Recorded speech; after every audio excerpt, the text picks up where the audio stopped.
I've just been told, my name is Dr. Gatumi. Those few abbreviations just means that I'm a maternal health specialist. County MPDSL is a group that audits maternal deaths and liaises with the county government and the COG to see how we can end maternal deaths. RAMCA is a group, it's an initiative from the government that helps to improve maternal health, adolescents, and the neonates so to improve their health. I'm also a member of the committee that is aiming at eliminating maternal mother-to-child transmission of 3 viruses, that is the HIV, the syphilis virus, and hepatitis B virus. And previously I've been part of teams that have done research in terms of reducing the biggest killer of maternal, that is preventing excessive bleeding, through working together with other global partners like the Belinda Gates and the University of Birmingham, where I was a facilitator for that study. And this is a study that helped to come up with strategies that helped to reduce the maternal bleeding by almost 70%. Thank you so much. A few days ago, Assumpta invited me to this occasion. I quickly congratulated her, and then thereafter, a day or so, she asked me, can you be the key guest speaker? And first I told her no. Then on second thought, I said, no, this is just not right, because Assumpta must have seen something that I can help her in this. And the fact that she has chosen the topics that help me in my work, I had to be here. Next slide. Next slide. Today, I want to congratulate the newly elected president and the board for having answered the call of service above self, which is a motto of the Rotary Club. I also want to congratulate her for having chosen a topic that helps my work, and whereby today I'm here to help creating lasting impact, which is her motto, by raising awareness on maternal health and cancers. Next slide. We are going to talk about a few things. We are going to talk we are going to talk about what is maternal health, what we can do as Rotarians, and the role of Rotarians in what we have just sworn to help Assumpta and her board.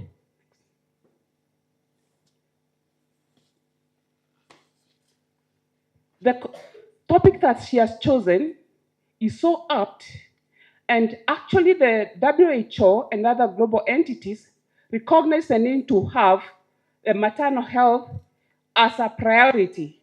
And therefore SDG 3 actually emphasizing on the wellness of everyone. And for that reason, SDG 3.1 and SDG 3.2 actually addresses the issue of maternal and neonatal health. So what is maternal health?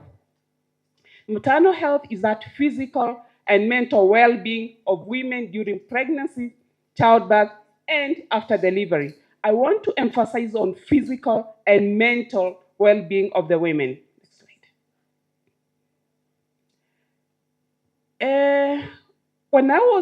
I have friends and family who are members of the Rotary Club, and I was told that these are the 6 pillars that they focus on, and Assumpta has chosen on the maternal and child health.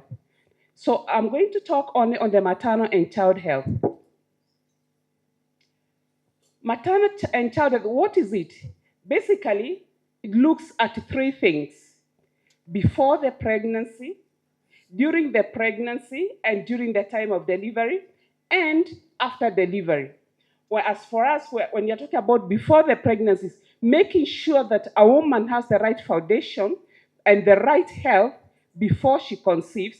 Whereas when you're talking during the pregnancy, is to make sure that every woman is monitored well during the pregnancy so that if there is any problem, it is captured before it becomes a complication.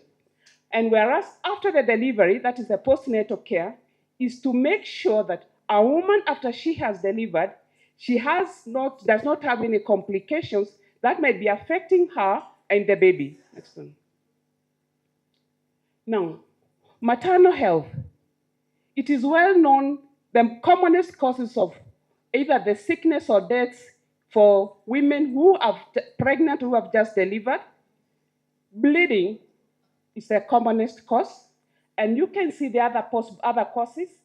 Eclampsia, these are issues of blood pressure that occurs during pregnancy, and difficulties during labor.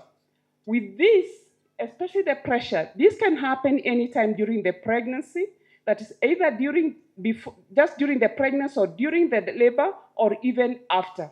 So the reason why it takes account of almost the second leading cause of the death, it needs to be well adhered to and corrected. For the postpartum, the most leading cause, a cause that is well known to everyone. If there is any health work in this forum, I'm sure they already know this. Let's just go on. Next one. I put this slide here because I wanted to show that there are other also possible causes of maternal poor health. That is the diabetes, prolonged labor, depression and anxiety, a topic that easily just taken to be as a normal thing, or highly regretted that most of the women will not get that care because it's just considered to be something that is not true. I would also want to talk about the abortion-related complications, again, because it's a major cause of the poor maternal health, including death. In the interest of time, I'm going to pass some things, but as we had already mentioned, that the care during pregnancy, before, during, and the labor is very vital, and there are different things that are required at each stage of the labor. Next one. Next. Next. Next. Well, it is well known the causes of deaths and the causes of poor health. So the question is, if all this is known, then why are we getting maternal deaths? Why are we losing 355 women out of every 100,000 women to known causes? And the answer to this is 3 delays. The next one. Next. Okay, just go back. I think I'll miss that slide. The 3 delays, there you are.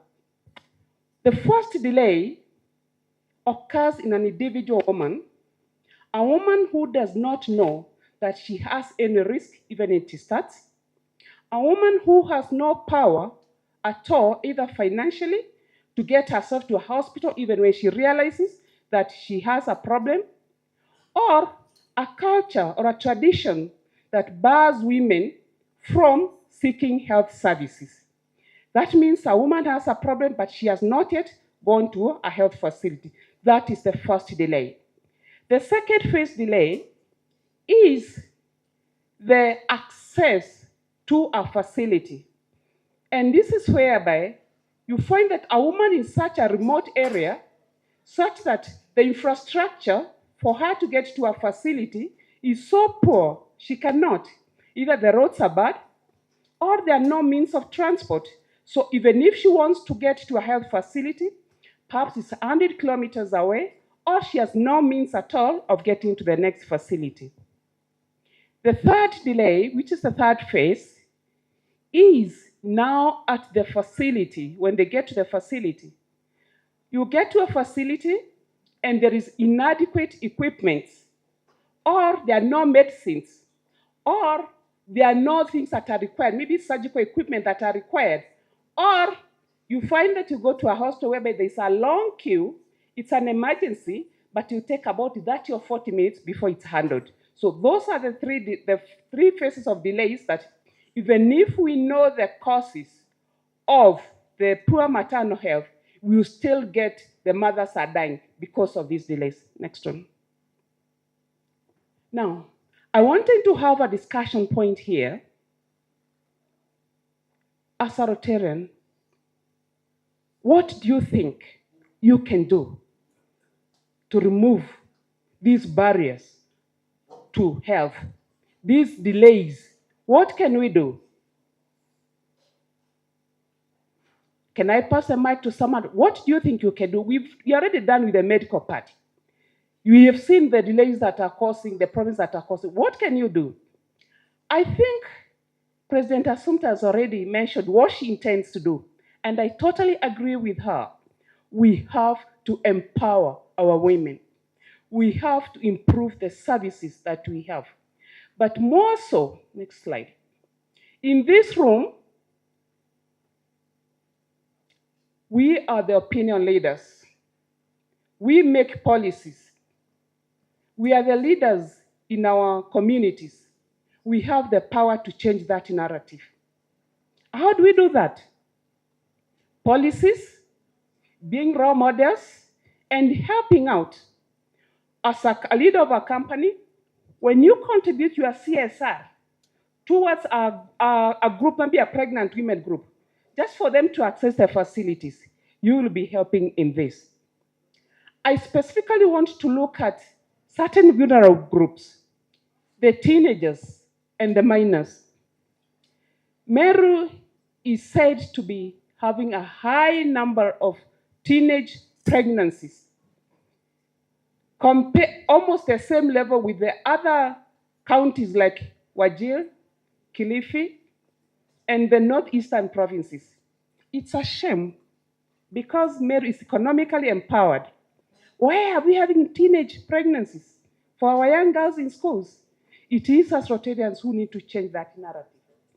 The minors, what will happen to a girl 12, 15 years who gets pregnant while maybe in school?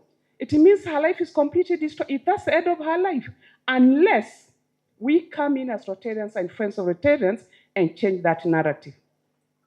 Let's look at the case of rape. A dilemma in many cases with what to do. What I do and that's what I do. Counseling, follow up, deliver the baby. If by the time 9 months you have not yet done, you really do not want that baby, give for adoption. Give a chance to a life. We have psychiatric cases. You find a lady whose mental status is questionable, but she's pregnant. Who is to blame? Who will take care of that lady?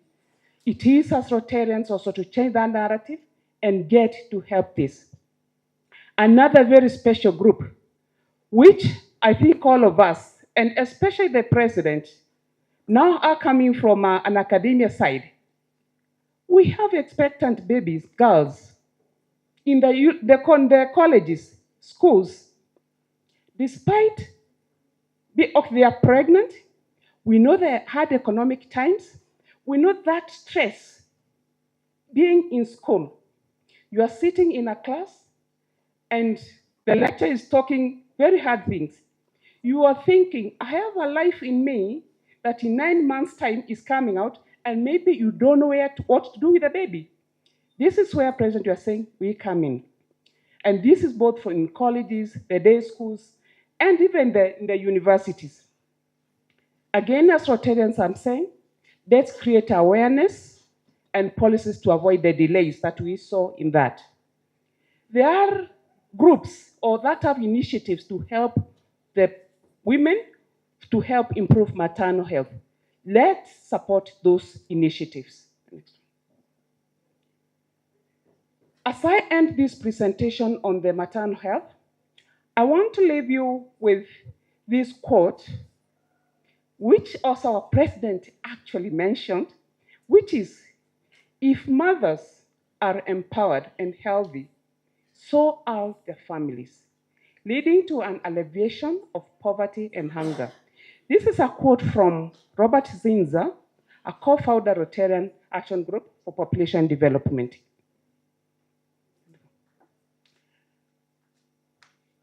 As President Assumpta, you have a lot at hand. You will handle that maternal health. You are also committing to helping the cancers. This is what you have to deal with. For the cancers, again, what is cancer? Just a cancer is a condition that comes about as a result of abnormal cell growth. It starts with just one single cell undergoing changes, and it starts growing abnormally. It spreads on the side and can also spread through the blood vessels and goes to distant areas, thus causing symptoms that will, depending on where it arises from. Cancer can be from any part of the body. The only areas that have not been found to have cancer is the actual hair, the teeth, and the nails. But you can get a cancer of the gums, the nail bed, or the hair follicles. That's where they start off.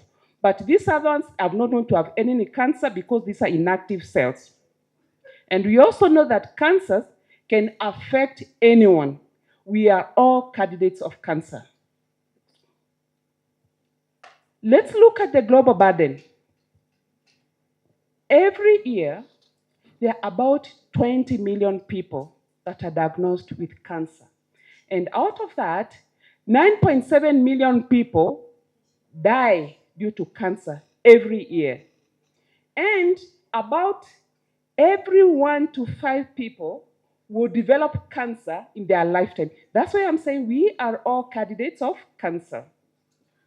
The unfortunate bit is that with all that global burden, only about 40% of the countries are able to offer the very, very basic treatment or the cancer management. That is a very sorry state. Next one.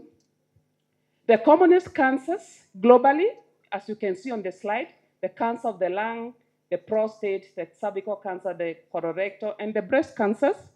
Move on. What about here in Kenya locally? Cancers actually attribute about they are the third cause of deaths in Kenya. And every year, we have 48,000 new cases of cancer. And every year, we lose about 32,000 people every year. Think about that. 32,000 people dying of cancer every year, here in Kenya only. Next one. Again, in Kenya, those are the commonest cancers, very close to what we saw in the global picture. But again, these ones, we can see that colorectal, cervical, and esophageal cancers are coming high, and in men, prostate cancer. Let me give a few facts about a few of the diseases. Let me talk about the breast cancer. Breast cancer is known to run in families. There's a familial tendency because of a certain gene, BRCA1 and BRCA2.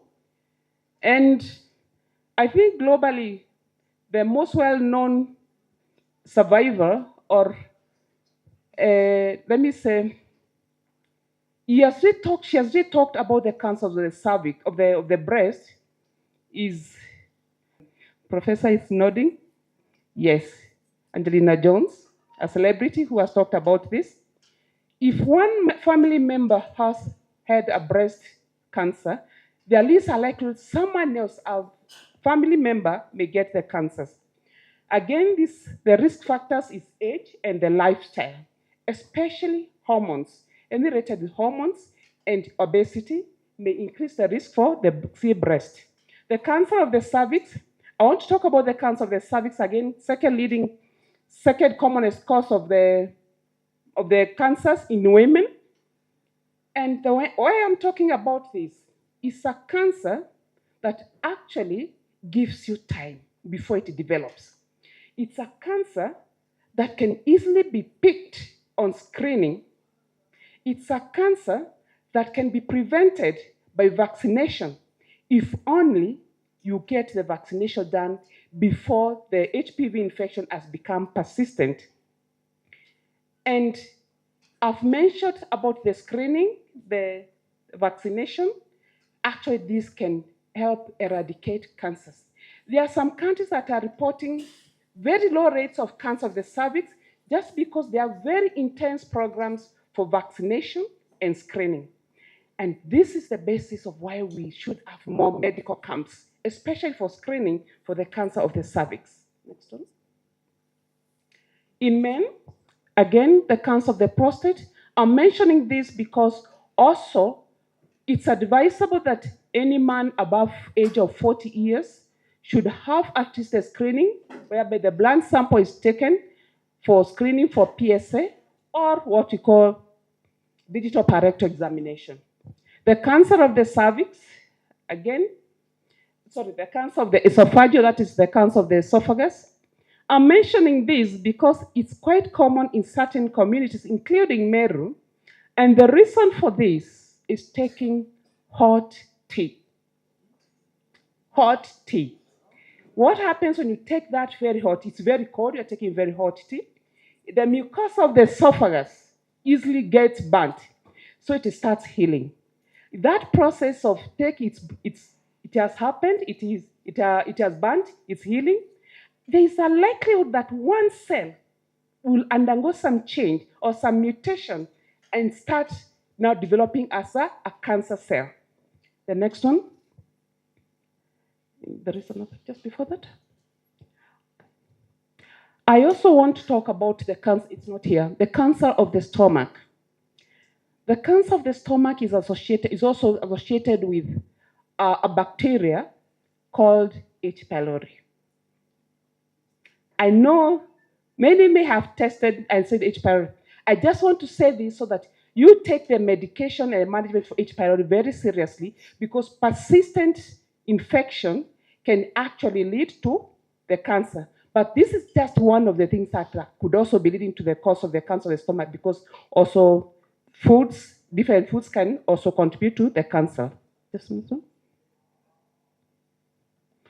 Let me just mention about the children. Again, children are also not spared when it comes to the cancers. There are quite a number of the cancers affecting the blood, the bone. Just respect the names, I know that don't care, but they can affect any part of the body. But the common are those that affect the blood, the bone marrow, the bones, the brain, and the eyes. There are also other cancers that affect the muscles and the nerves. Just disregard the terms there. Those are hard medical terms. But what I wanted to mention about the cancers in children, they tend to be very, very aggressive, such that when it occurs in a child, it may spread very fast and affect the baby. But the good thing is, if it is caught early, they also respond to treatment much, much better than the adult cancers. Second thing is that the cancers in children, they don't tend to arise from the environmental or lifestyle factors, which we'll see also contribute to the cancers in adults. Next one. Let's look at the risk factors of the cancers. These are broadly classified: lifestyle, behavior, environment, and those that are not considered by that. For the lifestyle, tobacco use has been associated with the lung cancer, throat, and the bladder. Obesity and the diet has been associated with the cancers of the breast and the colon and the pancreas. Eating highly processed foods, excessive alcohol consumption causing the liver, the breast, and the esophagus, and being inactive, lack of physical activity actually predisposes to cancers.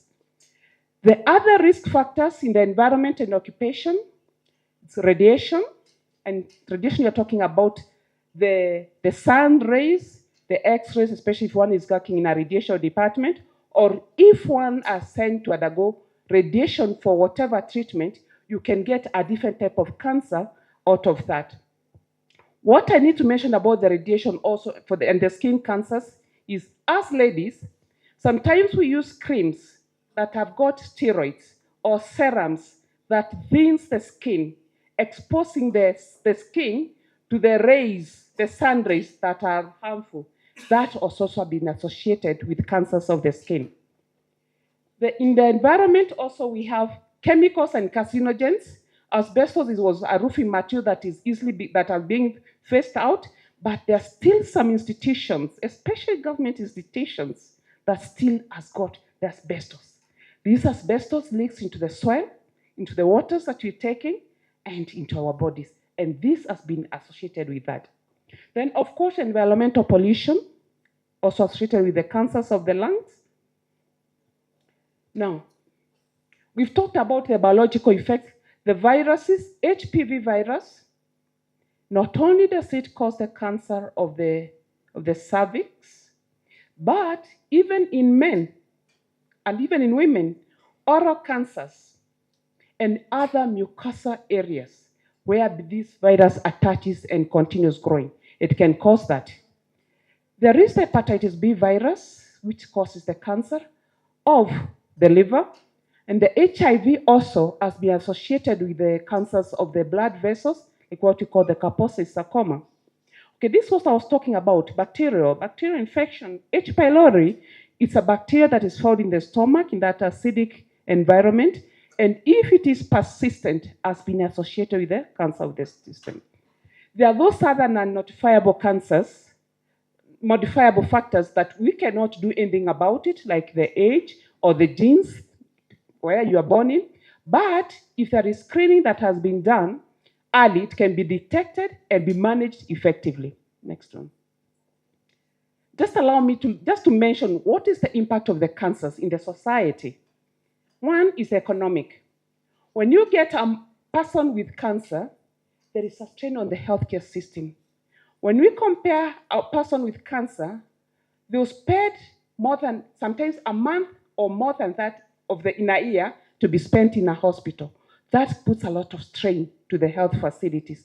In addition, the strain of finances to the families, because that money that would have used for other maybe projects in the family for education, it's being taken up for the treatment of the sick person. Of course, the productivity reduces. Workforce productivity is whereby now when one is sick, you cannot work, or most of the times you are out of work, so it reduces the productivity. Psychosocial and family, the stress associated with cancers, we cannot really talk about that. Imagine one being diagnosed with cancer, and you're told what you need is chemotherapy or radiotherapy. That time you will be brought from far, far away interior of the county to Meru General, and you're being told that radiotherapy, you need to go to Kenyatta. You've not been to Nairobi. You go to Kenyatta, you have a long line of people waiting. That mental stress itself, it's already depressing and also affects the families. And of course, this causes strain in the marriages, and of course, now disrupting the children's maybe education, or that because, again, as we talked about the finances. Next. Rotarians, friends, this is my take-home message for you today. 50% of the cancers are avoidable. We've talked about the risk factors. Many people ask, what can I do to avoid? Look at this. Reduce the alcohol consumption, tobacco intake, improve diet, do exercise, reduce air pollution. Risk cleaning and detection for management. Vaccines where applicable. Some countries, even boys are vaccinated. In Kenya, the only reason why we don't vaccinate our boys is just for the economic purpose. We do not have enough vaccines. But if you have a chance to have your 10, 14-year-old boy vaccinated, it is advisable to reduce that. Rotarians, you may not carry home anything else for the cancers, but this is what you can do. Not just for yourself, but as we remember, we said you are leaders, your opinion leaders. This is a message that you can take home in creating awareness and for prevention and treatment of the cancers. I want to acknowledge my daughter and son-in-law, Engineer Candy and Billy, who gave me a lot of insight. on the activities of the Rotary Club. I also want, in absentia also, I want to appreciate Masi Wangeshi, a very dear personal assistant, and my secretary, who has helped me in preparing this. Thank you so much. Have a good evening.